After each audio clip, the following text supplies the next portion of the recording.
Hello, andito na nga pala yung part 2 ng aming vacation sa Marinduque. Pagkadating namin sa bahay ay sumaglit lang kami, kumain lang kami doon. Tapos dumiretso na agad kami dito sa kabilang ilog. Tambayan namin to. Gustong gusto namin ng ambience dito sa kabilang ilog. Natulog lang din pala kami saglit sa bahay. Tapos, ayan, nagkape na rin ako. Parang nga sulit ng aking bakasyon. Hindi mawawala sa akin ang kape. Okay, balik na tayo dito sa kabilang ilog. Nga ni pala yung yung bahay kubo ng kapatid ko. Sumunod kong kapatid. Actually, panganay ako, siya yung pangalawa. Tapos meron din bahay kubo yung pangatlo kong kapatid. Gustong-gusto na namin ditong tumambay. Halos dito na kami nagpapalipas ng buong araw. Nung nagkita-kita na nga kami ng magkakapatid ay hindi na talaga mapigilan ng aming chismisan. Ay hindi chismisan pala, kwentuhan. Alam nyo ba, ano pa yung pinakang gustong-gusto ko dito is meron na silang kuryente, saka meron na din silang wifi. Ay, habang nagkukwentuhan nga kami din ay nakakita ako ng Indian mango. Yan, tama-tama naman kasi hindi pa ako nakakatikim ng Indian mango sa Manila kasi ayoko lang bumili. Mas gusto ko sa probinsya kumain ng mangga. Siguro 2 months ago, wala pa tong bahay kubo. Ang meron lang talaga dito ay mga tanim ni tatay like pechay, mga sitaw, etc. Pagkatapos ko nga palang kumain ng mangga dyan, ay naghanap naman ako ng saging. Binuksan ko yung bahay kubo ng kapatid ko. Pagkabukas ko nga ay itong bumungad sa akin ay yung saging latundan. Latordan ang tawag sa amin din sa Marinduque. Sa Manila ay latundan.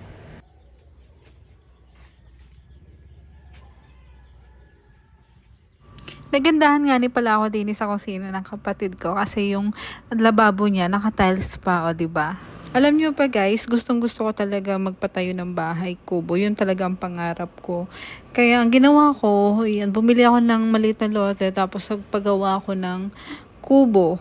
Para nga doon ako mag-stay. Kaso nga, ang problema, walang tao, hindi natatauhan kaya naluluma siya. Itong bahay kubo naman mga kapatid ko, alam ko namang hindi maluluma kasi mag-i-stay na sila dito. Kung sakaling magpatayo sila ng concrete na bahay, dito pa rin sila. Pwede naman magtao-tao, lumipat sa kabila. Kami nga nilaan pala ng ko yung tao din sa kubo kasi nga kumuha sila ng buko. Bawal sabihin ng mo. Kasi alam nyo na yun. Nakatulog kasi yung anak ko dito sa may upuan, kaya binabantayan ko siya. Actually, siya yung napagod sa biyahe kasi dire-diretsong laro na, hindi na nakapagpahinga ng maayos. Kaya bigla na lang siya nakatulog. Pagkatapos namin kumain ng buko dyan, ay magpapahinga kami. Tapos mamayang dinner ay pupunta kami sa Marine Brew. Doon nga pala kami kakain. Wala pa talaga kaming maayos na pahinga kasi nga limited lang yung araw namin din sa Marinduque. Kasi saglit na saglit lang kami magbabakasyon. Pang second time nga pala namin dito sa Marine Brew. At masusundan pa yan kasi nga gusto na namin yung mga foods sila dito. Sa mga magtatanong, located po sila sa Barangay Tabi, Buwak, Marinduque. Pagkarating namin din ay umorder na rin kami kasi nga ang alam ko kung di nagkakamali hanggang 10 PM lang ang open nila.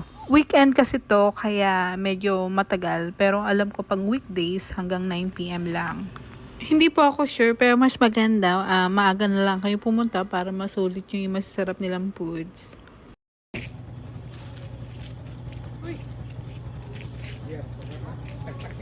Okay, next day na tayo. Sunday. Kagabi nga, syempre, nag-Marine Brew kami, napadami ang kain, kaya napag-usapan namin na mag-jogging naman kami. Alas 4 nga pala kami nagising dyan dahil magmumula kami sa, mula dito sa Tugus, dadaan kami sa Tapuyan, Bahi, Kawit, saka, Tugus na ulit.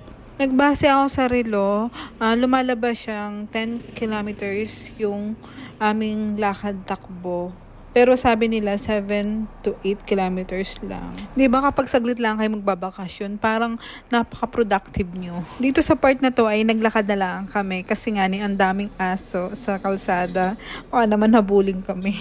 Buti na lang talaga, sumama ako kasi nag-enjoy naman talaga ako sa ganito. Tinanong nga pala ako ng mister ko dyan, nung pagising namin ng alas 4, kung sasama daw ba talaga ako. Ayaw niyo maniwala kasi hindi bagay sa akin yung ganitong mga jogging and walking era.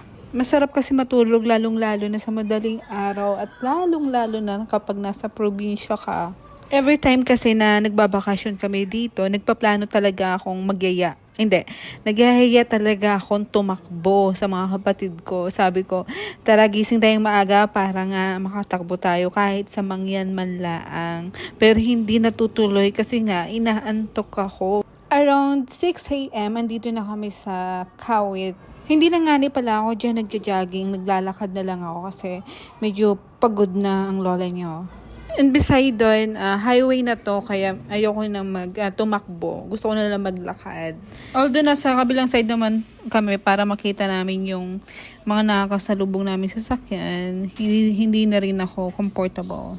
Andito na nga ni pala kami sa crossing ng Kawit. Dito nga ni pala kami bumababa kapag uuwi kami ng Barangay Tugus. Dito na nga ni pala kami sa pinakang Hulong Kawit kung tawagin o Ilayang Kawit. Medyo malapit na kami sa amin sa Barangay Tugus.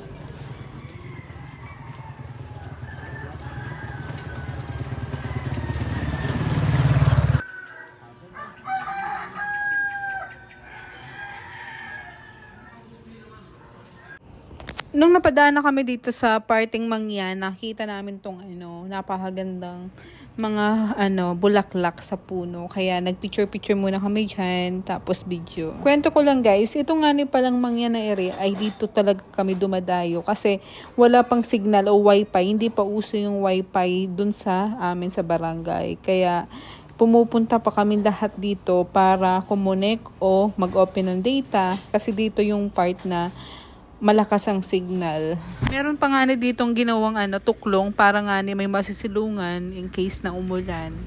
And lately, nauso na ang wifi na Corifast. Kaya marami na rin nagpatakad ng Corifast para nga hindi na sila mahirapan pumunta dito sa pinakang bundok para sumagat ng signal. And yun lang for today's video. Sana manood ulit kayo sa part 3. Bye-bye! Mwah!